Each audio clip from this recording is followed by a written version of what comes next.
Halo semuanya, selamat bergabung dalam sesi sharing kali ini ya.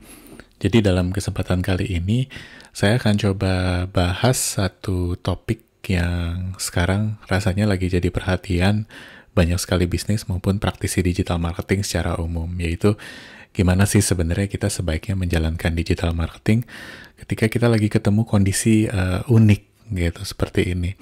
Karena kan rasanya uh, semua dari kita nggak ada yang punya pengalaman bertemu kasus seperti ini. Jadi yang saya pribadi rasakan tuh uh, banyak sekali pelaku bisnis yang merasa kebingungan gitu. Sebenarnya apa sih yang harus dilakukan ketika kita harus tetap menjalankan proses digital marketing? Apakah kita jalankan ini seperti biasanya, seakan-akan tidak ada yang terjadi? Ataukah harus ada perubahan-perubahan kampanye, perubahan-perubahan message gitu yang kita komunikasikan dengan terbuka ke seluruh audience gitu. Jadi di sesi ini saya akan coba share satu guideline yang sebenarnya kami susun untuk kepentingan internal. Jadi ini merupakan bagian dari SOP internal untuk menangani bagaimana komunikasi digital itu dijalankan di masa seperti ini yang berlaku di beberapa industri yang kami tangani. Mungkin ini bisa relevan untuk rekan-rekan sekalian, tapi bisa saja kondisi industri yang rekan-rekan tangani beda. Gitu. Jadi relevansinya tentunya akan sangat sesuai dengan apa yang terjadi di masing-masing industri. Cuman harapannya adalah mudah-mudahan insight ini bisa memperkaya rekan-rekan di dalam memahami bagaimana sih sebenarnya digital marketing ketika ketemu sama krisis ini sebaiknya dijalankan. Oh ya, buat rekan-rekan yang ingin mendownload dokumen ini bisa didownload secara gratis ya. Linknya harusnya sudah ada bersama-sama sesi ini. Gitu. Nah, satu hal yang tentunya harus dijalankan oleh semua campaign digital marketing itu kan adalah komunikasi. Rasanya sebelum kasus ini muncul, krisis ini muncul kan, kebanyakan brand fokus ke satu hal, promosi. Mungkin campaign-campaignnya ada campaign promosi yang agresif, mungkin ada yang sangat berorientasi kepada branding dan lain sebagainya. Tapi di titik ini kan rasanya agak aneh, agak kagok kalau misalnya kita tetap menjalankan digital marketing dengan mindset seperti itu. Jadi rasanya ketika kita ketemu sama kondisi unik seperti ini, yang harus dilakukan itu pertama-tama adalah kita harus bisa mensosialisasikan semua perubahan yang terjadi dan mungkin mempengaruhi stakeholder kita. Bisa audiens kita secara umum, bisa klien kita, bisa konsumen kita, bisa supplier kita, siapapun. Tapi karena adanya banyak sekali perubahan, hal pertama yang rasanya harus jadi fokus di dalam komunikasi digital itu adalah mengkomunikasikan secara transparan perubahan-perubahan tersebut. Perubahan seperti apa sih yang sebaiknya dikomunikasikan? Ada banyak sekali contohnya. Yang pertama adalah misalnya adanya perubahan jam operasional gitu. Mungkin untuk kota-kota yang sampai sekarang masih belum diberlakukan PSBB, ada bisnis-bisnis yang sedikit banyak masih beroperasi, tapi dengan adanya perubahan jam operasional gitu. Nah, intinya sih jangan biarkan konsumen kita bingung, apakah kita masih buka, apakah kita sudah tutup, ataukah kita buka tapi dengan penyesuaian jam kerja. Kita juga bisa mengkomunikasikan misalnya adanya perubahan service level agreement secara umum, atau misalnya jam layanan pelanggan, kalau misalnya ada jam tertentu dan lain sebagainya. Kalau misalnya di industri-industri yang layanan utamanya itu berupa event, industri I/O lah secara keseluruhan, penyedia-penyedia training dan lain sebagainya. Event yang tadinya akan diselenggarakan, statusnya gimana nih? Dibatalkan, ditunda, atau misalnya di-cancel secara keseluruhan. Kalau misalnya di-cancel, apakah misalnya ada proses refund dan lain sebagainya. Terus sebenarnya ada nggak sih SOP-SOP lain yang dijalankan gitu secara umum gitu. Intinya sih apapun perubahan yang terjadi dan mungkin akan punya implikasi terhadap audience, klien, supplier, siapapun, itu sebaiknya kita komunikasikan secara sangat amat terbuka. Dan di titik ini pentingnya kita memahami bagaimana strategi omnichannel itu dimanfaatkan gitu. Di dalam proses komunikasi perubahan ini, sebaiknya kita manfaatin semua channel yang kita punya. Email, medsos, website, bahkan advertising gitu. Saya ngambil beberapa contoh ya gitu. Ini contohnya semua bisa diakses secara umum. Jadi tidak ada contoh-contoh yang sifatnya classified gitu. Yang pertama saya ingin share sedikit soal bagaimana Bluebird itu mengkomunikasikan perubahan ini ke pelanggannya. Ini adalah contoh email yang dikeluarkan Bluebird di bulan Maret. Jadi di email ini sebenarnya Bluebird menceritakan bagaimana mereka itu melakukan langkah-langkah antisipatif untuk mencegah adanya penyebaran virus lah ya di dalam armada-armada mereka gitu. Ini mereka keluarkan di bulan Maret kemarin. Jadi mereka cerita bahwa mereka memastikan bahwa kebersihan seluruh armadanya terjaga. Mereka juga cerita bahwa ada fasilitas kesehatan yang disediakan, ada briefing yang disediakan oleh untuk seluruh driver mereka gitu oleh dokter-dokter yang di-assign sama Bluebird gitu. Bahkan di dalam armadanya mereka cerita bahwa mereka menyediakan hand sanitizer gitu. Nah, ini kan merupakan langkah komunikasi yang sebenarnya positif ya. Itu jadi ini memberikan kenyamanan untuk seluruh pelanggan Bluebird. Dan Bluebird juga mengkomunikasikan apa sih sebenarnya yang dilakukan dalam masa ini gitu. Bluebird tidak membiarkan calon-calon penumpangnya itu bertanya-tanya, kalau saya naik Bluebird, ada nggak sih gitu langkah-langkah tertentu yang sudah dilakukan gitu oleh perusahaan. Bluebird juga di dalam email marketingnya itu mengeluarkan satu campaign. Ini juga dikeluarkan di bulan Maret. Di dalam campaign email ini, CEO-nya Bluebird itu mengirimkan pesan ke seluruh audiensnya, ke seluruh database emailnya, yang cerita bahwa ya sih gitu, sebenarnya ada orang-orang yang tidak bisa meninggalkan pekerjaan sebelum PSBB berlaku dan tetap harus pergi ke sana. Tapi di sini Bluebird memposisikan diri sebagai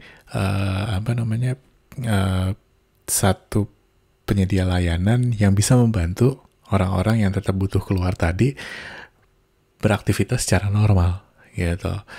Di sini ini juga kurang lebih menunjukkan komitmen Bluebird gitu di dalam penanganan masalah ini. Di bulan April, Bluebird kembali ngeluarin satu email lagi yang angle-nya agak lain. Mereka cerita sedikit soal adanya layanan baru, namanya Bluebird COD, Chat Order Deliver. Jadi di sini pengiriman barang, pembelian barang di Jabodetabek dan Bandung, Semarang dan sebagainya, itu bisa menggunakan armada Bluebird. Kenapa menggunakan armada Bluebird? Karena armada Bluebird itu telah menggunakan standar tertentu yang bisa memastikan kebersihan itu terjaga gitu. Nah, perubahan-perubahan ini kan enak ya gitu kalau dikomunikasikan ke konsumen. Kalau misalnya ternyata yang terjadi di dalam perusahaan itu satu hal yang sebenarnya tidak segitu mengenakan ya untuk audience, untuk konsumen kita, rasanya kita juga tetap harus mengkomunikasikan ini dengan sangat terbuka gitu. Saya ngambil contoh misalnya sayur box. Sayur box tentu ketika semua orang mulai work from home, mengalami peningkatan demand yang luar biasa tinggi karena mendadak semua orang itu melakukan pemesanan sayur secara online. demand meningkat, tapi supply sayur jangan-jangan masih sama gitu. Nah, ketika sayur box itu sedikit banyak overload dengan semua ini, mereka tidak menutupi aktivitas operasional yang performanya mungkin tidak sebaik biasanya. Di akhir Maret kemarin, ketika demand sayur itu mulai meningkat secara tajam, mereka sampai mengeluarkan satu, ini di blognya mereka ya, mereka sampai ngeluarin satu posting khusus yang meminta maaf kalau misalnya ada keterlambatan, adanya tidak tersedianya berbagai jenis sayur, dan juga sayur itu nggak bisa dipesan H-1. Karena sebelumnya sayur-sayur itu kalau kita pesan hari ini besok langsung dikirim. Jadi sekarang sistemnya sayurnya itu pre-order. Setidaknya waktu akhir Maret tersebut. Nah, ini juga sebenarnya merupakan satu langkah yang sangat baik ya yang dilakukan oleh si sayur box ini, karena mereka tidak berusaha menutup-nutupi apa yang terjadi. Mereka malah setransparan mungkin mengkomunikasikan ini ke audiensnya. Nah, ini disampaikan di berbagai macam channel yang dimiliki oleh sayur box gitu. Kalau kita pindah ke Instagram misalnya, ada posting ya gitu. Jadi mereka bahkan di awal April itu kalau nggak salah bilang bahwa mereka akan istirahat sejenak. Istirahat ini buat apa? Istirahat ini sebenarnya untuk memastikan bahwa proses back end mereka, operasi, teknologi dan lain sebagainya itu bisa di-upgrade. Jadi mereka juga secara eksplisit menulis gitu. Ini postingnya di tanggal 2 April ya. Pemesanan itu baru bisa dilakukan lagi tanggal 10 April. Gitu, sangat spesifik. Tapi ini menurut saya yang patut dicontoh dari sini adalah betapa transparannya sayur box di dalam keseluruhan proses ini. Ketika 10 April tiba, mereka juga mengkomunikasikan itu ke seluruh audiensnya gitu. Sekarang kamu udah bisa berbelanja di sayur box kembali. Di sini kan semua perubahan. Yang pertama tadi keterlambatan pengiriman, adanya delay, adanya ketidaktersediaan barang, pemberhentian pemesanan, sampai pembukaan kembali pemesanan, itu dikomunikasikan dengan sangat transparan di semua channel digital. Walaupun kondisinya tidak segitu bagusnya, tapi rasanya opsi ini yang pendekatan transparan ini yang paling bagus dilakukan gitu di tengah-tengah krisis seperti ini. Intinya jangan membiarkan konsumen kita bertanya-tanya gitu. Lebih baik kita mengkomunikasikan berita tidak terlalu baik dengan sangat clear daripada kita mencoba menutup-nutupi sesuatu dan malah membuat orang bingung, curiga atau berprasangka buruk gitu terhadap semua yang berhubungan dengan proses operasional kita. Contoh lain yang mungkin relevan adalah saya ngambil contoh ini salah satu mall di Bandung ya, yaitu 23 Pascal, karena mereka juga akhirnya menghentikan aktivitas sebagian aktivitas operasionalnya. Mereka mengkomunikasikan dengan sangat clear gitu. Akan ada perpanjangan penutupan mall di luar tenan-tenan tertentu, yaitu supermarket, apotik, maupun ATM.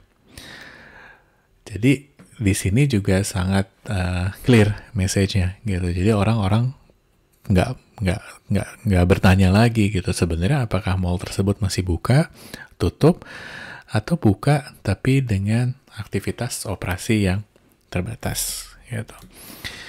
Itu rasanya hal pertama yang harus kita lakukan ya gitu. Jadi kita harus bisa mensosialisasikan semua perubahan yang terjadi, baik perubahan itu positif maupun negatif. Nah, yang kedua, rasanya yang perlu dilakukan itu adalah kita harus bisa memanfaatkan channel digital yang kita udah punya untuk menginformasikan konten-konten positif yang berguna. Kenapa ini penting?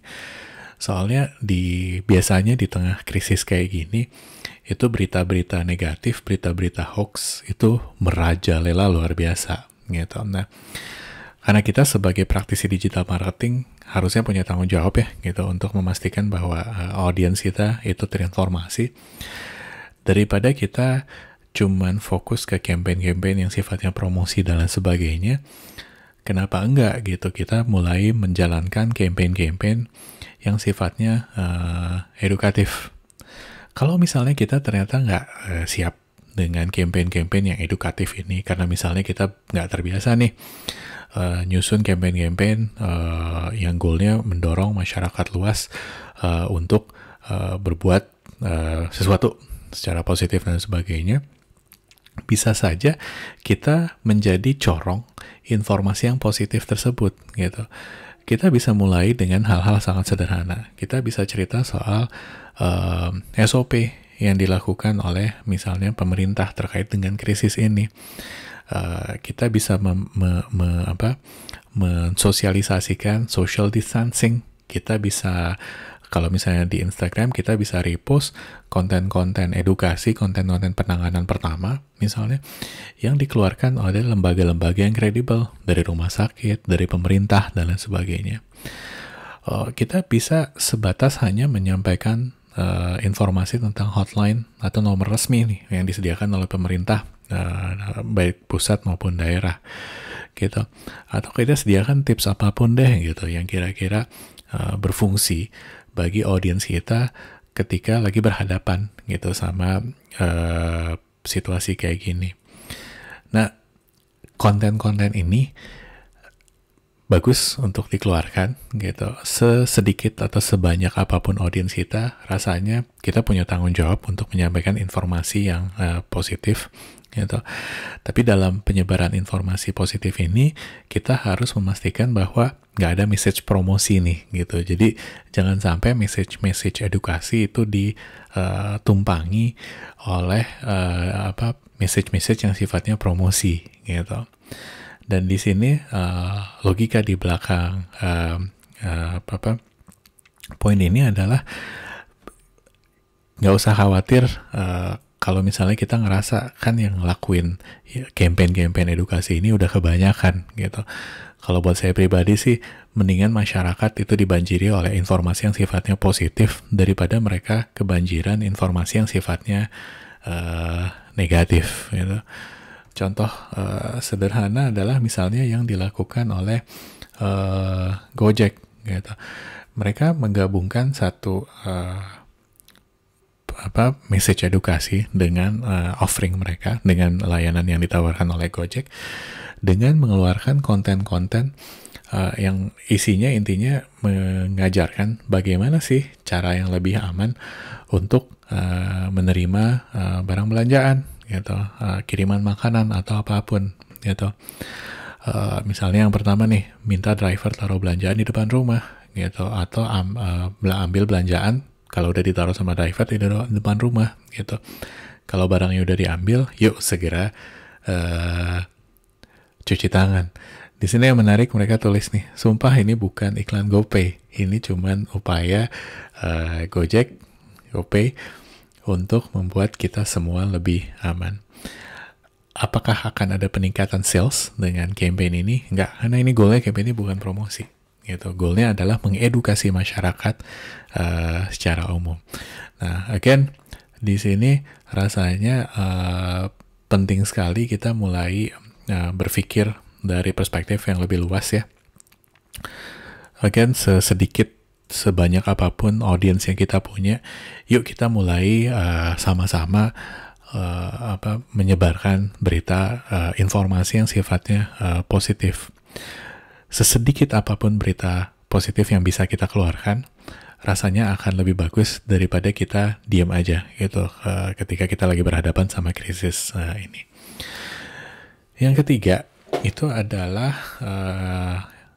ideal ya, kita menghindari promosi yang tidak etis gitu. Nah ini terus terang serba salah karena banyak sekali bisnis yang terganggu gara-gara krisis ini, gara-gara sales itu nggak bisa dilakukan gitu. Ketika sales nggak bisa dijalankan kembali, apakah strategi yang harus kita lakukan itu adalah meningkatkan intensitas campaign sales? Promosinya jadi dibikin lebih agresif kah? Gitu. Rasanya jangan. Gitu. Jadi, kalaupun kita mau tetap promosi, nggak masalah gitu. Roda marketing buat mayoritas bisnis itu tetap harus berjalan, nggak bisa di stop begitu aja. Cuman rasanya ada beberapa koridor utama yang harus kita sama-sama pahami. Yang pertama adalah jangan gabungkan pesan layanan masyarakat, informasi soal hotline, dan lain sebagainya dengan pesan promosi. Jadi jangan cerita soal misalnya hotline yang disediakan pemerintah ini bla bla bla, tapi diakhiri dengan call to action beli sekarang. Nah itu kurang cocok tuh, gitu.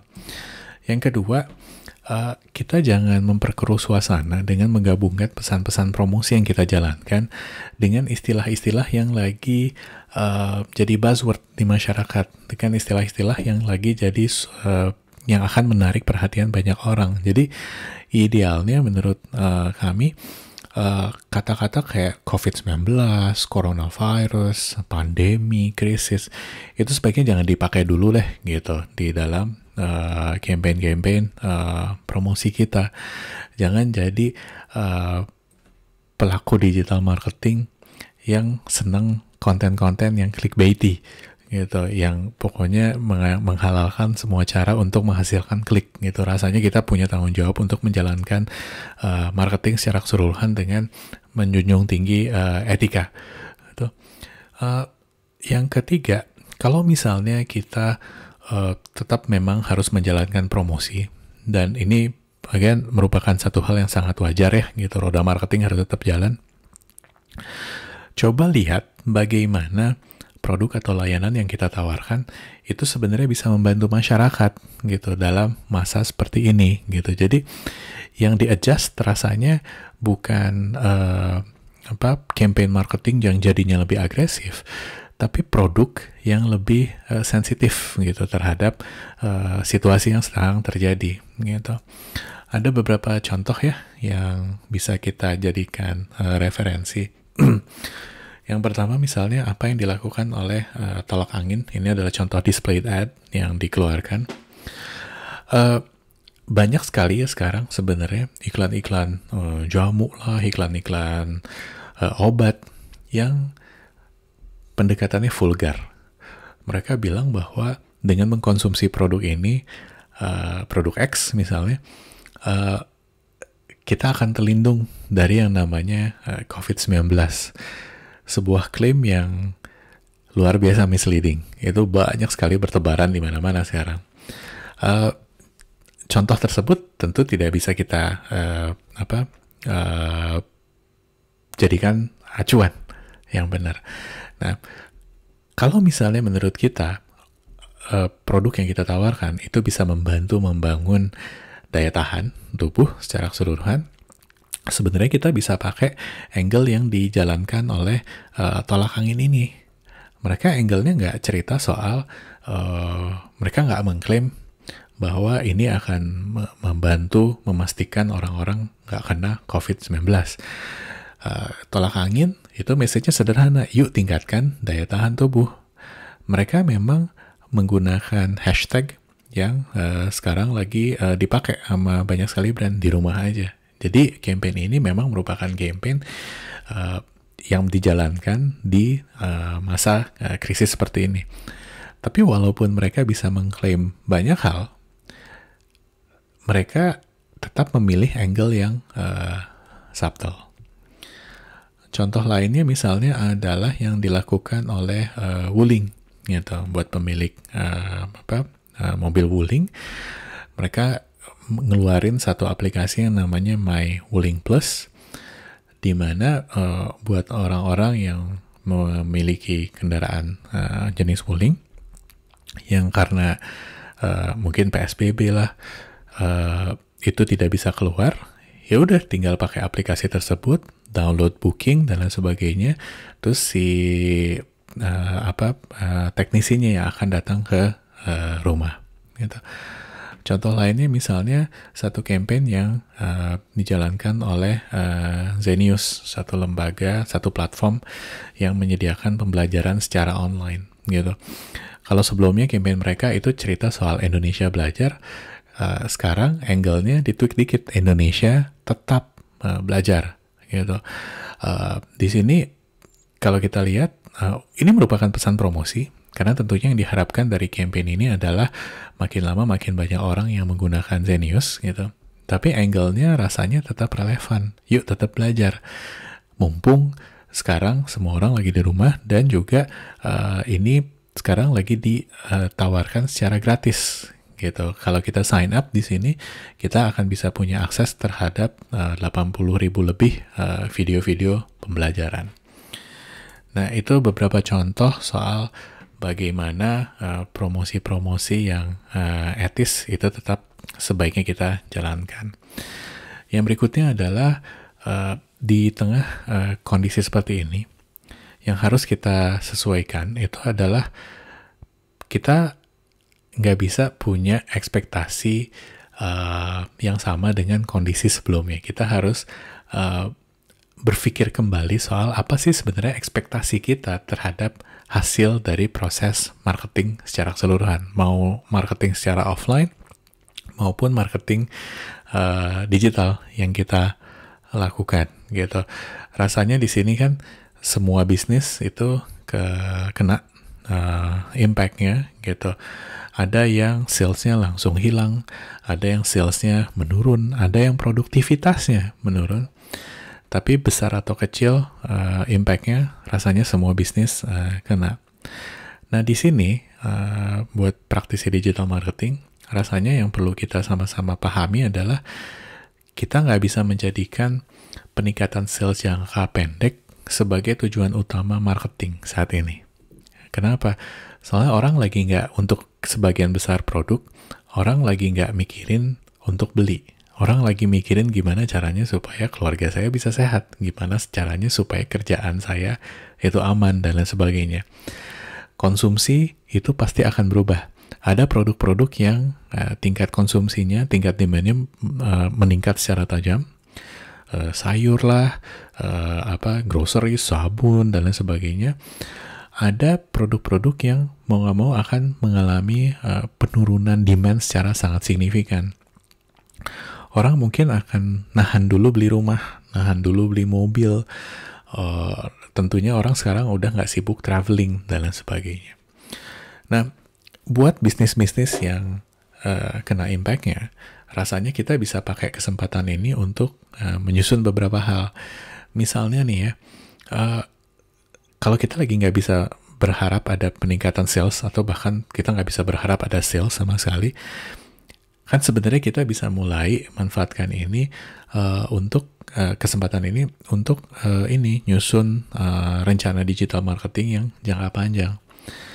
Kita semua berharap bahwa kondisi ini akan segera berlalu. Ketika kondisi ini semua berlalu dan kita semua bisnis-bisnis itu masuk ke tahap recovery, sales, demand itu harusnya mulai lebih bagus lagi dibandingkan saat ini. Nggak ada yang bisa kita lakukan untuk berhadapan dengan situasi hari ini, tapi jangan-jangan kita bisa mempersiapkan ketika recovery bisnis itu terjadi. Yuk kita pakai kesempatan kali ini ketika ada penurunan sales dan sebagainya untuk mempersiapkan diri ke masa recovery tadi. Kita susun tuh digital marketing planning yang sifatnya jangka panjang. Kita juga bisa evaluasi gitu. Apa sih sebenarnya yang selama ini terjadi? Nah ini rasanya buat banyak sekali kasus ya, mau perusahaan yang sangat besar, mau perusahaan startup dan lain sebagainya. Kadang-kadang analytics itu nggak dipakai secara keseluruhan gitu. Jadi insight-insight yang sebenarnya bisa kita gali itu nggak kita gali karena kita udah terlalu sibuk tuh jalanin campaign, keluarin campaign baru, ngejar target dan lain sebagainya. Karena target lagi sulit sekali dicapai, Kenapa enggak gitu kita ngelihat insight yang mungkin bisa ditarik dari analytics kita selama ini. Atau kita juga bisa pakai ini untuk memanfaatkan, untuk melihat sebenarnya siapa sih audiens kita. Jangan-jangan selama ini kita ngejalanin digital marketing dengan target audiens yang sebenarnya nggak sesuai gitu sama yang kita harapkan gitu. Jadi rasanya di sini kita butuh kondisi, kita butuh mindset yang sangat beda untuk bisa memanfaatkan, untuk bisa berhadapan dengan situasi ini gitu. Sales itu rasanya out of question untuk banyak sekali bisnis. Yuk kita pakai kesempatan ini untuk menjalankan yang lain. Saya share satu contoh sederhana ya, yang dilakukan oleh New York Philharmonic gitu. Mereka merupakan satu lembaga non-profit. Rasanya cash flow mereka, revenue mereka, itu didapatkan dari konser-konser mereka. Tapi sekarang tentunya mereka udah nggak bisa melakukan konser. Nggak bisa jualan tiket gitu, entah sampai kapan. Apalagi New York itu kan kalau di Amerika merupakan satu negara bagian yang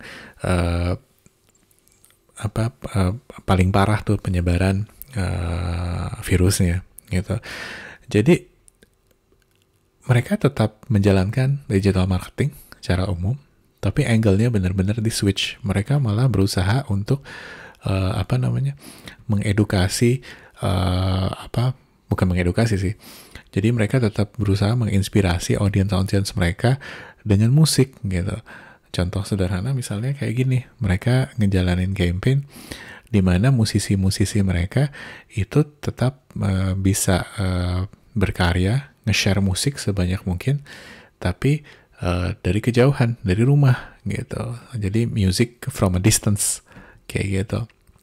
Nah ini kan mereka memanfaatkan masa sekarang tidak dengan campaign-campaign yang sifatnya promosi, tapi campaign-campaign yang goalnya adalah membangun awareness, membangun kredibilitas gitu terhadap gerakan mereka. Nah itu kan sebenarnya kadang-kadang kalau kita menjalankan digital marketing yang orientasinya sangat fokus kepada growth si perusahaan, kita suka lupa gitu bahwa growth itu salah satu critical success factor-nya adalah brand yang kuat gitu. Nggak mungkin kita ngejalanin campaign yang sifatnya promosi aja terus gitu. Jangan-jangan di titik ini kita bisa memanfaatkan waktu untuk menjalankan campaign-campaign yang sifatnya membangun awareness, membangun kredibilitas terhadap brand kita.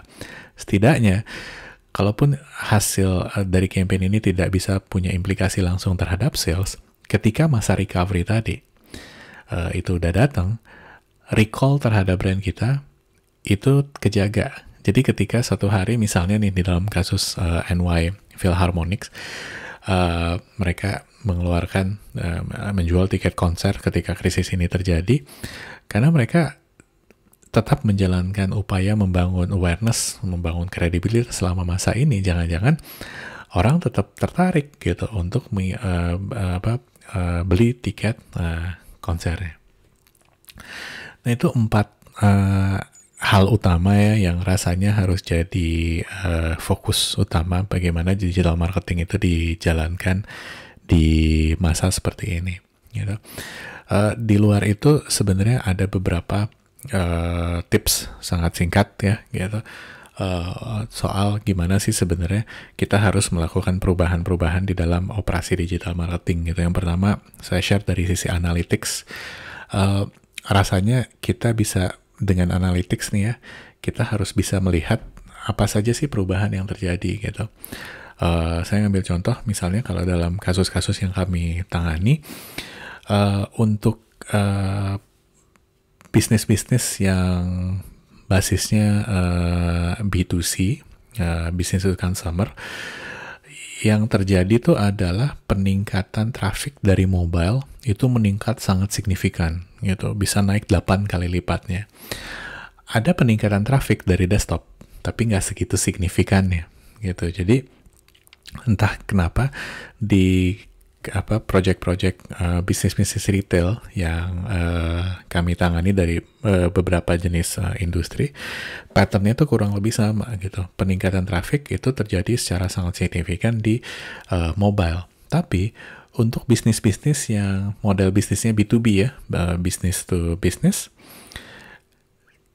perbedaan itu nggak muncul. Artinya ada sih peningkatan traffic ya tentunya, tapi peningkatan mobile, traffic dari desktop, bahkan traffic dari tablet itu kurang lebih mirip gitu, nggak jomplang gitu. Kenapa ini penting?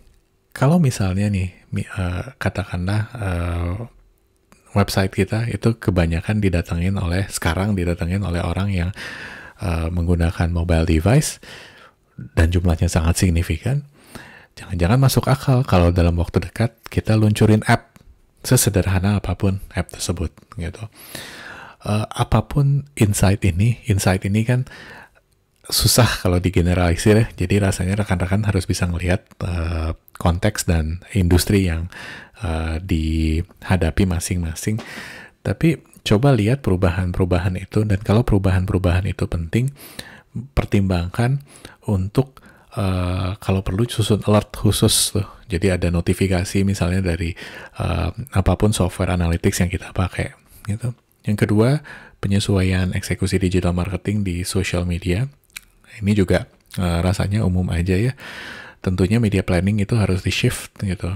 Media planning kita harus bisa mengakomodir pesan-pesan yang sifatnya edukatif tadi. Jadi jangan melulu diisi oleh pesan-pesan promosi. Jangan jadi brand yang tone deaf, yang nggak peduli sama kondisi yang terjadi sekarang. Kalau perusahaan kita itu banyak berhubungan sama konsumen yang sangat banyak, yuk kita sampaikan informasi se-clear mungkin. Kalau misalnya ada nomor telepon, ada email yang bisa dikontak, yuk tampilin aja sekarang gitu. Jangan-jangan konsumen kita lagi butuh tuh menghubungi kita.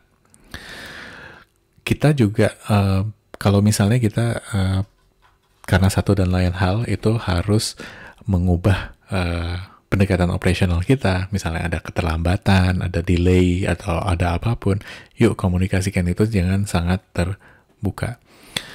Ini yang keempat juga rasanya relevan kalau selama ini kita manajemen media sosialnya itu dilakukan secara manual, dan banyak sekali brand yang masih manage media sosial dengan manual. Pertimbangan kita mulai menggunakan otomasi. Otomasi ini dari berbagai macam sisi. Bisa dimulai dari yang hal sederhana aja, posting. Gitu. Postingnya ya jangan manual lagi, karena kan timnya lagi di rumah semuanya. Jangan posting. Yang paling masuk akal itu adalah dengan menggunakan software yang memastikan ada automated posting pada jam-jam tertentu dan lain sebagainya. Yang berikutnya untuk iklan. Di sini iklan ini kami temukan perubahan ini di banyak sekali industri, di semua industri sebenarnya. Penyerapan berubah, biaya berubah. Ada biaya iklan yang meningkat, ada biaya iklan yang jadinya jauh lebih murah. Nah di sini hati-hati gitu, jangan-jangan kita harus memberikan perhatian yang lebih besar untuk proses monitoring iklan gitu. Jadi jangan sampai kita over budget, jangan sampai kita juga menjalankan kampanye dengan nggak efektif gitu.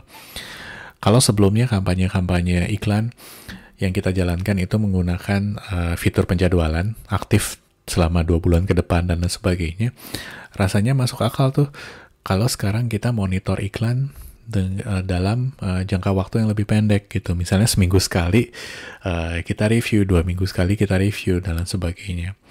Terus tentunya kalau ada kampanye-kampanye promosi yang lagi kita jalankan, dicek lagi masih relevan nggak pesan promosinya.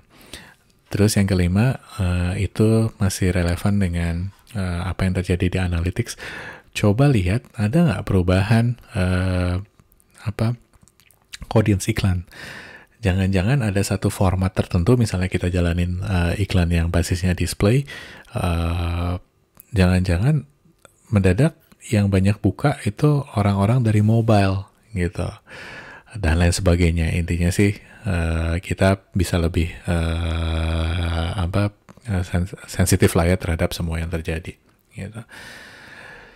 Terakhir, apa yang harus kita sesuaikan rasanya di search presence. Search presence ini nggak melulu soal SEO ya, tapi kalau brand kita eksis di search engine, rasanya kita harus bisa mengkomunikasikan semua perubahan yang terjadi ke semua audiens kita yang mungkin mencari kita di search engine.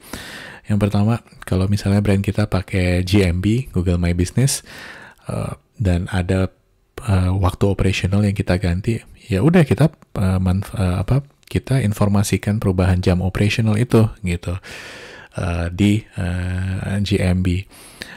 Kita gunakan fitur GMB untuk menjawab pertanyaan dan sebagainya dengan lebih clear. Terus coba ada beberapa brand yang biasanya menampilkan pesan-pesan promosi di postnya GMB. Nah, itu coba lagi dievaluasi apakah relevan atau enggak. Nah, itu sedikit sharing dari saya yang diangkat dari penanganan digital marketing di tengah krisis di beberapa jenis industri ya. Tapi dari pengalaman kami, industri apapun itu tetap bisa menggunakan koridor ini. Tentu nggak bisa digeneralisir begitu saja ya, cuman harapannya sih panduan ini tuh bisa membantu rekan-rekan dalam bernavigasi di tengah kondisi yang unik ini. Jadi sebagai penutup sih intinya rasanya digital marketing itu tetap harus jalan. Kenapa? Soalnya semua orang sekarang lagi pindah ke yang namanya kehidupan online. Yang tadinya nggak belanja online, sekarang belanja online. Yang tadinya nyari apa-apa misalnya harus datang ke mall, sekarang nyarinya lewat search engine, lewat marketplace, dan lain sebagainya. Apapun bisnis kita, rasanya masuk akal kok kalau kita sebenarnya jalankan digital marketing. Cuman yang kita harus pahami adalah kita nggak bisa tuh ngejalanin digital marketing seperti sebelumnya. Harus ada perubahan-perubahan ini. Dan mudah-mudahan sharing kali ini bisa membantu rekan-rekan dalam memahami gimana sih idealnya proses digital marketing dilakukan di masa krisis ini. Itu aja sih sharing dari saya kali ini ya. Jadi kalau misalnya ada yang ingin download, linknya sudah disediakan gitu. Ini bisa di-download dengan gratis. Oke, thank you semuanya. Kita mudah-mudahan bisa ngobrol lagi di lain kesempatan.